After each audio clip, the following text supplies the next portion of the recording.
طلاق کا ٹیکہ سجا کر نہ آنا۔ میں 2 بیٹیوں کا بوجھ کیسے سنبھالوں گی؟ تو جانتی ہے اپنے گھر کے حالات کو۔ میری امی کی آنکھوں میں آنسو تھے جنہیں میں نے اپنے ہاتھ سے صاف کیا اور ان سے کہا کہ امی آپ پریشان نہ ہوں، میں اپنی وجہ سے آپ کو کبھی تکلیف نہ دوں گی۔ میری رخصتی ہو گئی اور میں خالہ کے گھر آ گئی۔ میں نے شمسہ آپی کا احوال دیکھا تھا کہ طلاق کی ٹینشن سے ان کا دماغ الٹ گیا تھا۔ بس میں نے اللہ تعالیٰ کے حضور یہی دعا کی کہ اے اللہ میرا ہر مشکل میں ساتھ دینا، میرے شوہر کو میرے ساتھ حسن سلوک کرنے والا بنانا۔ میرے سامنے میری امی کا وہ آنسوؤں بھرا چہرہ آیا تو دل میں یہ عہد بھی کیا کہ خدا نہ خواستہ وہ جیسا بھی سلوک کرے، میں اپنی ماں کی خاطر سہ لوں گی اور زندگی میں کبھی اس گھر سے باہر قدم نہ نکالوں گی۔ اپنے شوہر کا ہر کہا مانوں گی اور ہمیشہ ان کی فرما برداری کروں گی تاکہ وہ مجھ سے خوش رہیں۔ شوہر کے گھر آ کر پتہ چلا کہ شادی شدہ زندگی پہلے والی زندگی سے کتنی مختلف ہوتی ہے۔ امی کو مجھ سے بہت پیار تھا۔ میں اگر اپنی آنکھوں میں آنسو لاتی تو امی کے آنسو دل سے نکلتے۔ شروع میں میرے شوہر شہروز میرے ساتھ اچھے رہے۔ وہ ایک بھلے مانس اور شریف سے آدمی تھے۔ شہروز کی عادت تھی کہ مجھے کبھی کچھ نہ کہتے تھے، کبھی مجھ پر چلاتے اور نہ ہی اونچا بولتے تھے۔ میں جو فرمائش کرتی وہ پوری کر دیتے، لیکن نہ جانے کیوں انہوں نے میرے ساتھ تھوڑی سی اجنبیت رکھی ہوئی تھی۔ وہ مجھ سے بے تکلفی کی بجائے تکلف سے کام لیتے اور میں سمجھتی کہ یہ غالباً ان کی شخصیت کا خاصہ ہے۔ ہمارے درمیان ذہنی ہم آہنگی تھی۔ کبھی کوئی جھگڑا اور اختلاف نہ ہوا کہ وہ حلیم طبع اور میں فرما بردار قسم کی تھی۔ وہ درگزر کرنے والے اور میں امن پسند تھی۔ پھر جھگڑا کیوں اور کیسے ہوتا؟ میرے سسرال والے کبھی کبھار کہتے تھے کہ یہ ایک مثالی بیوی ہے اور دونوں میاں بیوی میں بہت سلوک ہے، لہٰذا ان کی زندگی کی گاڑی بغیر کسی دھچکے اور نقصان کے بخیر و عافیت چلتی رہے گی۔ میرے خاوند کو اپنی والدہ اور بہنوں سے بہت پیار تھا، مگر وہ مجھے بھی عزت دیتے تھے، مجھ سے پیار سے پیش آتے اور یوں مجھے شہروز سے کوئی شکایت نہ تھی۔ ہماری شادی کے چند سال بہت پرامن گزرے، لیکن پھر قسمت کا لکھا سامنے آ گیا۔ شادی کے 3 برس بعد بھی میں صاحب اولاد نہ ہو سکی تو میری ساس کے تیور بدلنے لگے اور اب وہ ٹھنڈی آہیں بھرنے لگی۔ شہروز ان کے اکلوتے بیٹے تھے۔ وہ کہتی اے کاش میرے بیٹے کے ہاں اولاد ہو جاتی تو میری آنکھیں بھی پوتا پوتی کی خوشی دیکھ لیتی۔ گھر میں بار بار ایسے فکرے سن کر میں پریشان ہو جاتی۔ رفتہ رفتہ میری ساس کی یہ آہو پکار بڑھتی گئی۔ اب مجھے دن رات یہ سننا پڑتا کہ کاش ہم بھی اکلوتے بیٹے کی اولاد کو گود میں لے سکتے۔ ہمارا بیٹا تو پہلے ہی اکیلا تھا، سوچا تھا آگے اللہ اس کا باغ لگائے گا تو ساری کمی دور ہو جائے گی۔ کبھی کہتی شاید ہمیں اب یہ خوشی دیکھنے کے لیے اس کی دوسری شادی ہی کرنی پڑے گی۔ میری ساس میری خالہ تھی، مگر یہ سچ ہے کہ شادی کے بعد پچھلے تمام رشتے ختم ہو جاتے ہیں۔ آخرکار ایک روز میں نے اپنی ساس سے کہہ دیا کہ آپ بے شک اپنے بیٹے کی دوسری شادی کر دیں، مگر مجھے ایسے تانے نہ دیں، کیونکہ اولاد ہونا نہ ہونا اللہ کی مرضی ہے، کہ میری بس کی بات نہیں ہے۔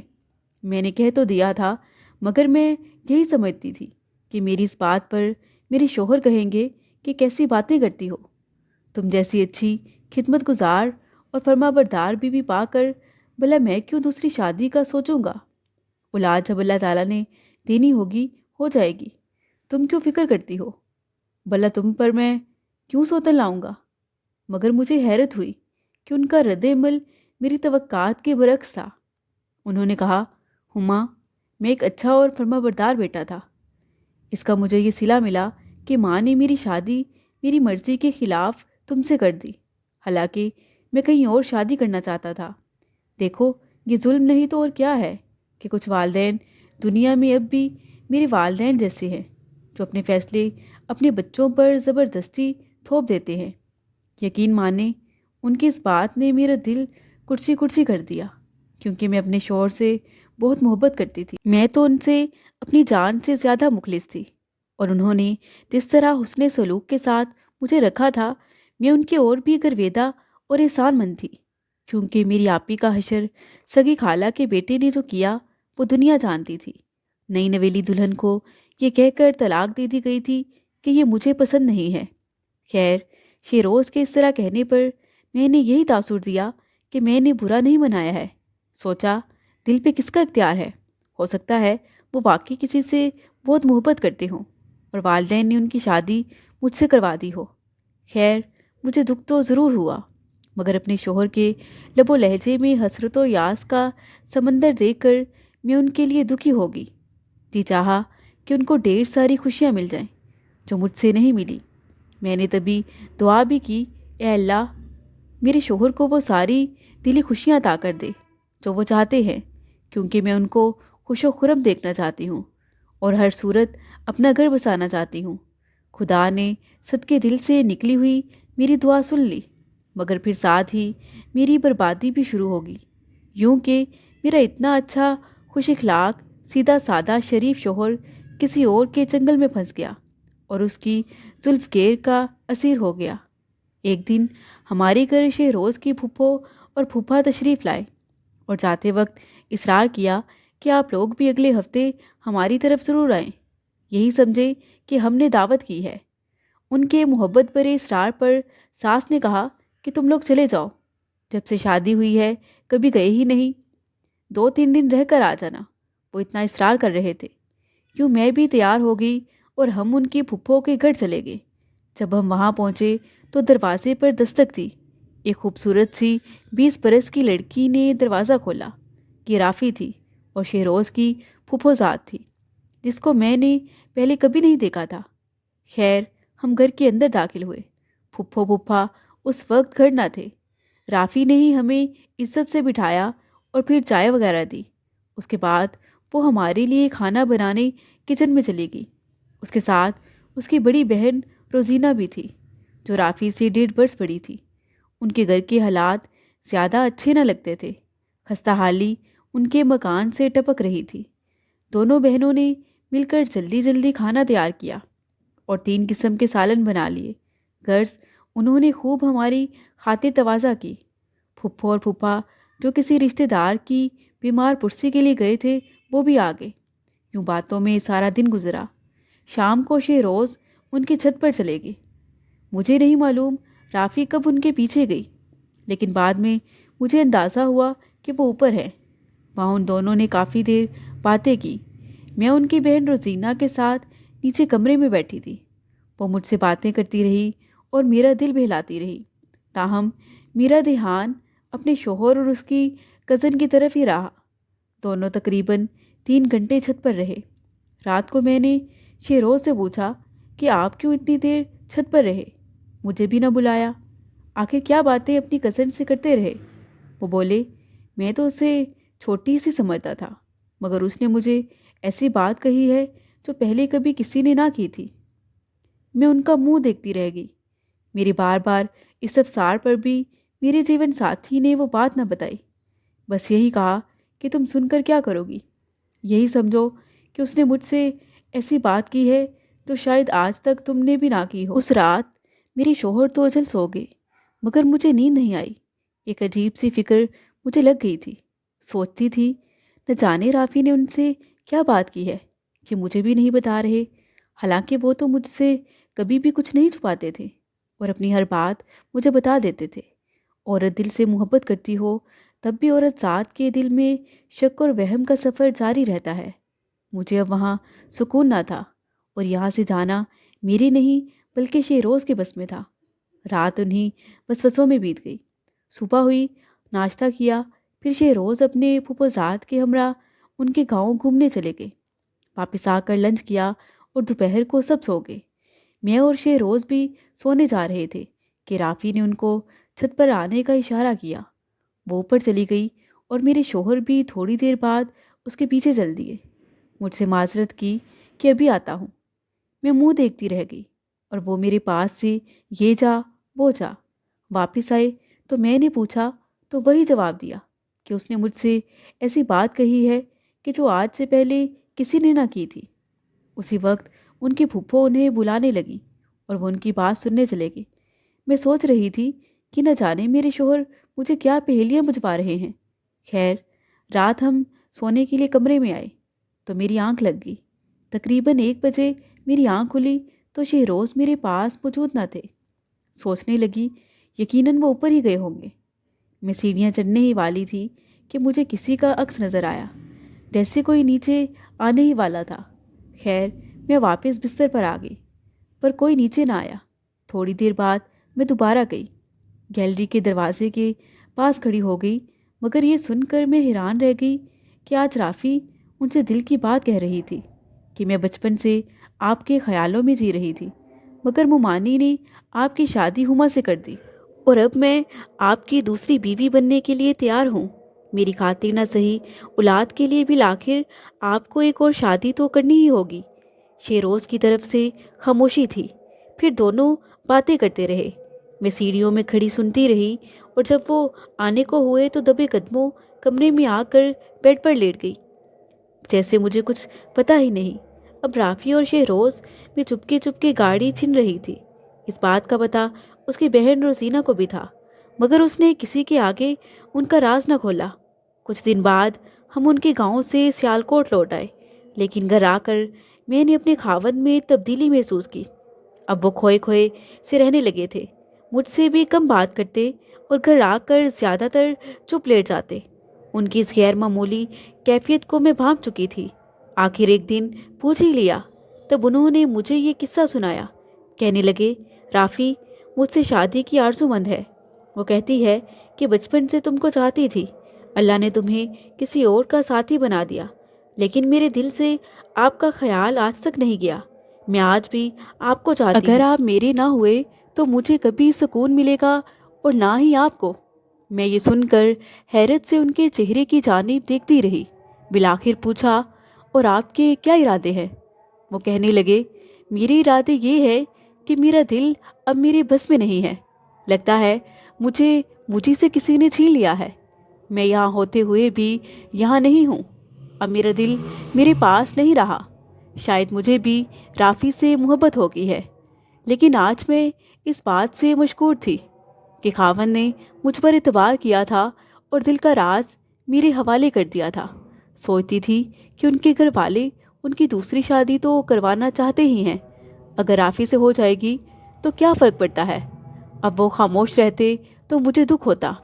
میں کہتی شہروز میں آپ سے اتنی محبت کرتی ہوں کہ اگر آپ خاموش ہوتے ہو تو میرا دم گھٹنے لگتا ہے، اور میں چاہتی ہوں کہ آپ اس طرح گٹ گٹ کر زندگی نہ گزاریں، بلکہ اپنی مرضی اور خوشی سے کھل کر جئیں۔ وہ کہتے کیا تمہارا خیال نہ کروں، تمہارا گنہگار بن جاؤں۔ میں کہتی میں خوشی سے آپ کو اجازت دے رہی ہوں، تو پھر آپ کیوں کر میرے گنہگار ہوئے؟ ہر قیمت پر میں چاہتی ہوں کہ آپ خوش رہیں۔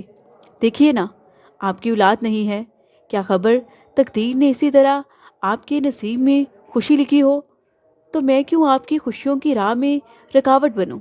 خدا جانے مجھے اپنے خاوند سے اتنی محبت تھی یا میں ایک عظیم بیوی بن رہی تھی۔ میں ان کو خود شے دے رہی تھی کہ وہ دوسری شادی کر لیں۔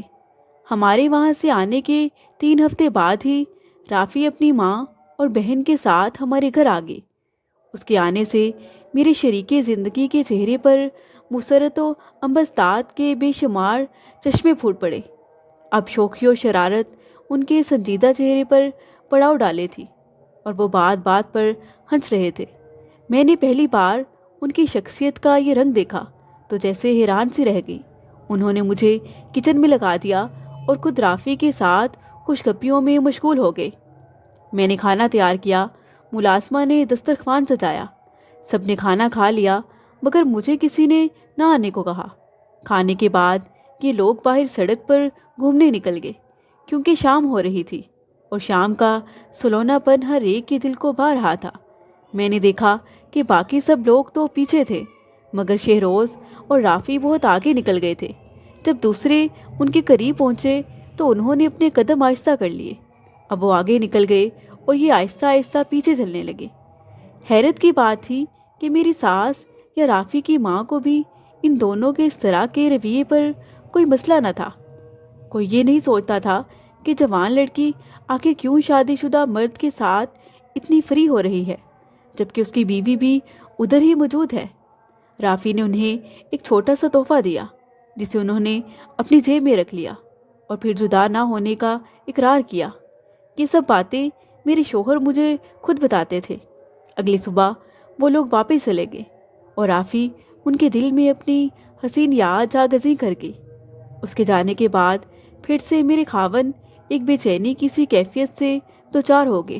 میں بات کرتی تو جواب نہ دیتے، کوئی سوال کرتی تو ان کو اچھا نہ لگتا، کہتے مجھے ڈسٹرب نہ کرو، میں اپنے بس میں نہیں ہوں۔ علیحدہ کمرے میں جا کر سو جاتے اور دیر تک میوزک لگا کر رکھتے۔ شاید وہ رافی کے ساتھ کوئی نہایت حسین خواب سجا چکے تھے اور میری مداخلت ان کو ناگوار گزرتی تھی۔ جب مجھ سے بات کرتے تو رافی کی، میں کوئی اور بات کرتی تو وہ سنتے ہی نہ یا پھر خفا سے ہو جاتے۔ ان دنوں ان کی عجیب سی کیفیت تھی، کبھی سرشاری میں بھی غم زدہ ہوں جیسے، لیکن میں ایسی ہو گئی تھی کہ جیسی میری روح مجھ سے بچھڑ گئی ہو، زندوں میں تھی اور نہ مردوں میں۔ میں ان کو تو کچھ نہ کہتی تھی، مگر خود کو یوں کھا رہی تھی جیسے ندی چپکے چپکے اپنے کناروں کو کھاتی رہتی ہے۔ میں ان سے وعدہ تو کر چکی تھی کہ بے شک اپنی خوشیاں پوری میری رکاوٹ نہیں بنوں گی اور نہ ہی مداخلت کروں گی، مگر اب پچھتاتی کہ کیوں اتنی چھوٹ دی تھی۔ اب میں مجبور تھی، اپنے ہاتھ پاؤں خود ہی تو باندھ لیے تھے، اپنی سوچوں کی زنجیر پہن کر خود کو قید کر دیا تھا۔ اب میں اپنے وعدے کے حصار میں قید تھی۔ مجھ سے رافی کے بارے باتیں کر کے جس قدر وہ ہلکے پھلکے ہو رہے تھے، اتنا ہی میرا جی ماندہ اور بھاری ہوتا تھا۔ لگتا تھا ابھی آسمان ٹوٹ کر مجھ پر گر پڑے گا۔ ایسے میں دل کی بات بھی کسی سے نہ کہتی تھی کہ شوہر کا پردہ مطلوب تھا، جس کی وجہ سے دل کا بوجھ دل پر دھرا رہ گیا تھا۔ کوئی غم گسار ہو تو انسان کا جی ہلکا ہو جاتا ہے، مگر میں نے تو اس راز کو افشا نہ کرنے کی قسم کھا رکھی تھی۔ شہروز پہلے ہفتہ اتوار یعنی چھٹی کے دن گھر گزارتے تھے، لیکن اب ان دنوں بھی وہ گھر نہ ہوتے اور رافی کے ساتھ چھٹی گزار کر آتے۔ وہ اپنے عشق میں غوطۂ زن تھے اور سنہرے مستقبل کے خواب دیکھ رہے تھے۔ اگر یہ سلسلہ مختصر وقت کے لیے ہوتا اور یہ شادی کر لیتے تو بھی مجھے اس قدر تکلیف نہ ہوتی، مگر یہ سلسلہ 4 سال چلا اور اس عرصے کے پل پل میں ایک اندیکھی آگ میں خاموشی سے سلگتی اور جلتی رہی۔ اب تو سوچتی تھی کہ میرا شوہر اپنی اس پھپھوزاد سے شادی ہی کر لے تاکہ میری لامتناہی اذیت میں کچھ تو تبدیلی آ جائے۔ اس کہانی کا کوئی منطقی نتیجہ، کوئی انجام تو نکلے، مگر مار ڈالنے سے ڈرانے کی اذیت زیادہ ہوتی ہے کہ میں ان کو کیسے سمجھاتی۔ شہروز نے اپنی خواہش کی غلامی میں میری ذات کو ایسا بلایا کہ میں جیتے جی مر گئی۔ ہنس کر بات کرنا درکنار، انہوں نے کبھی بھولے سے مجھے پیار سے بھی نہ بلایا۔ وہ بس اپنی دنیا میں مگن تھے۔ میرا وجود اسی گھر میں تھا اور نہیں بھی تھا۔ ان دنوں انہوں نے میری ذات کی اس قدر بے قدری کی کہ مجھے اپنے آپ سے نفرت سی ہونے لگی۔ انہی دنوں میری نند کی شادی آ گئی۔ ان کو ملنے کا بہانہ ملا۔ رافی شادی پر آئی اور جیسے دو بچھڑے ہوئے دل ایک ہو گئے۔ میری آنکھوں کے سامنے پیار محبت کا کھیل رچایا جا رہا تھا، اور جو کچھ میں نے ہوتے دیکھا خدا کسی بیوی کو نہ دکھائے۔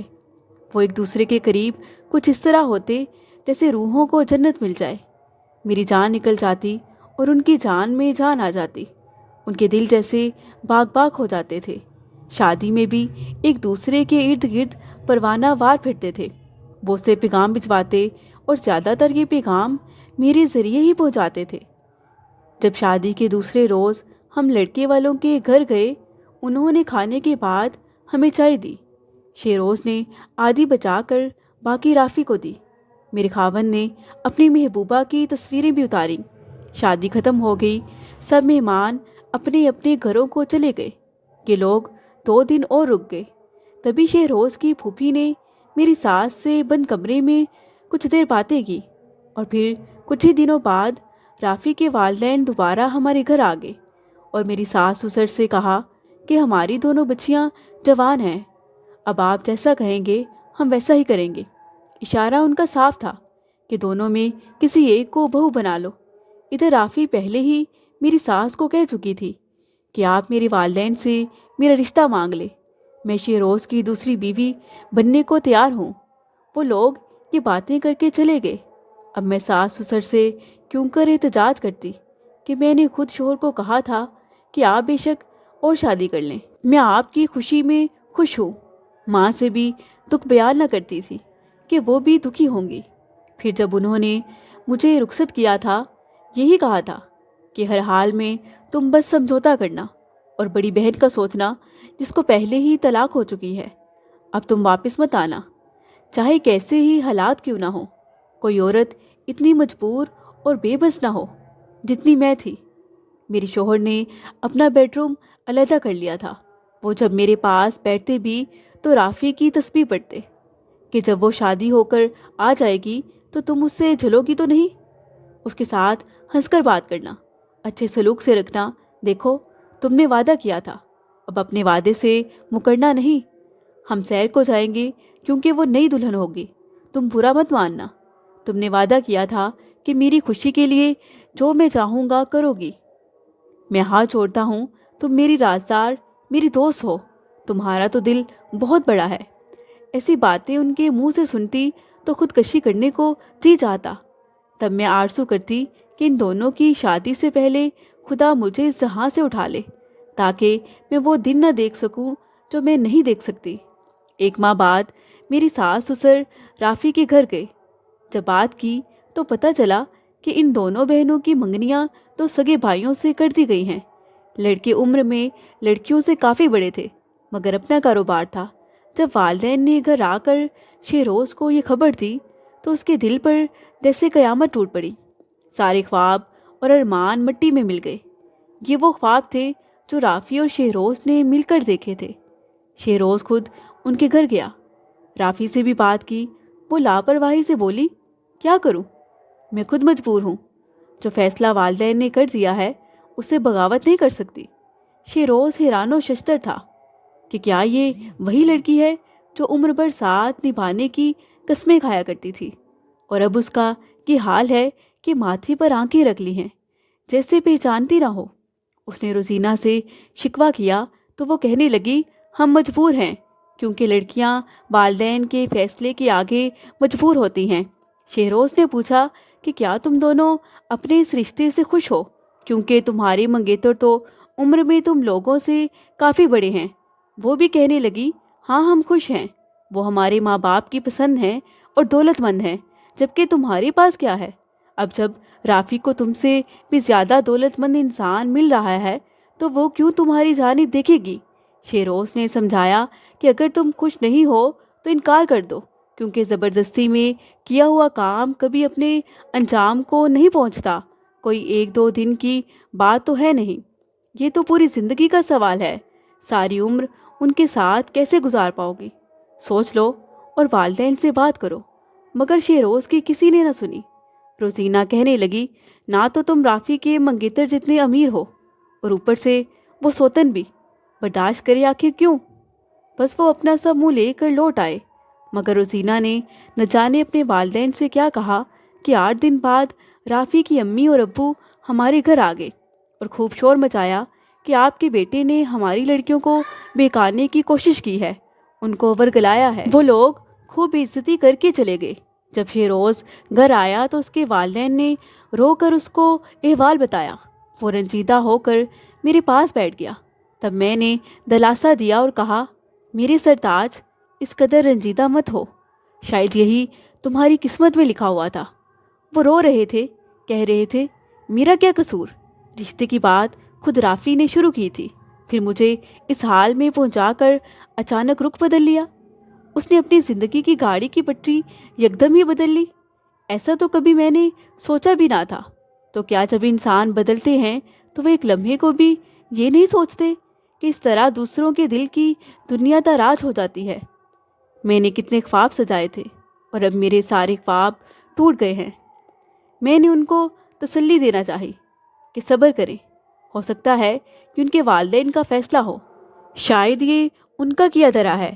پہلے بیٹی کا رشتہ دے رہے تھے، جب دولت مند لوگوں کا رشتہ آ گیا تو ان کو سوتن نظر آنے لگی، پہلے کیوں نہیں نظر آتی تھی؟ مگر یہ باتیں میرے خاوند کے دل کو نہ بہلا سکی۔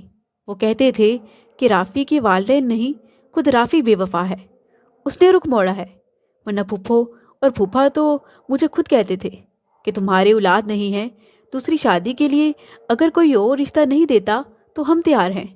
کافی دن میرے شوہر افسردہ رہے اور ان پر انگلیاں بھی اٹھتی رہیں۔ آخر اس محرومی سے سمجھوتا کر لیا اور رافی کو بھلا کر پھر میری طرف لوٹ آئے۔ میرے آنچل نے ہی ان کو پناہ دی، پہلے سے زیادہ پیار دیا کہ وہ رافی کی بے وفائی کو بھلا دے۔ کچھ دن تو شیروز ایسے رہے تھے جیسے تنے مردہ یا زندہ لاش۔ بار بار کہتے تھے خود اس نے یہ سلسلہ شروع کیا اور خود ہی ختم کر دیا۔ میں کوئی کھلونا تو نہ تھا، اور میں سوچتی کہ جو شخص اپنے بارے میں ایسا سوچتا ہے وہ میرے بارے میں کیوں نہیں سوچتا۔ میں بھی تو کھلونا نہ تھی، میں نے بھی انہیں کس قدر ٹوٹ کر چاہا تھا، مگر شاید مردوں کو اپنی ہی تکلیف نظر آتی ہے۔ کیا بیوی کے یہی حقوق ہوتے ہیں؟ کیا بیوی کھلونا ہوتی ہے؟ انہوں نے سگریٹ پینے شروع کر دیے، اب میں ہی ان کو سنبھال رہی تھی۔ بار بار کہتے تھے کہ رشتہ داروں میں بدنام ہو گیا ہوں، مجھ پر انگلیاں اٹھ رہی ہیں۔ وہ آج بھی کہتے ہیں کہ جانے مجھے کس جرم کی سزا ملی، اور میں اس سوال کا جواب دے نہیں پاتی تھی۔ یہ سب تو ہو گیا، مگر کسی نے یہ نہ سوچا کہ اولاد نہیں ہوئی تو اس کا کوئی سبب ہوگا، اس کا علاج بھی کروانا چاہیے۔ میں ایک ڈاکٹر کی میڈیسن سے بالکل ٹھیک ہو چکی تھی۔ وہ کہتی تم بالکل ٹھیک ہو، لیکن ہماری اولاد پھر بھی نہ ہوئی۔ میں کئی بار لیڈی ڈاکٹر کے پاس گئی، چیک اپ بھی کرایا۔ اس نے کہا کہ آپ میں کوئی نقص نہیں ہے، اپنے جیون ساتھی کا بھی چیک اپ کرائیں، مگر شہروز بات سنی انسنی کر دیتی کہ مجھے کیا ہوا ہے، آخر میں تو بالکل ٹھیک ہوں۔ آخر ایک دن میرے بہت زیادہ اصرار پر وہ بھی چیک اپ کرانے کو راضی ہو گئے۔ ڈاکٹر نے کہا کہ 6 ماہ علاج کرائیں، انشاءاللہ اولاد ہو جائے گی۔ شہروز نے علاج کرایا اور پھر خدا نے کرم کر دیا۔ سال بعد اللہ پاک نے ہمیں بیٹا عطا کر دیا، اور پھر 2 سال بعد بیٹی۔ اب ہمارے 2 بچے ہیں، اور مجھ پر بانجھ ہونے کا کلنک بھی مٹ گیا ہے۔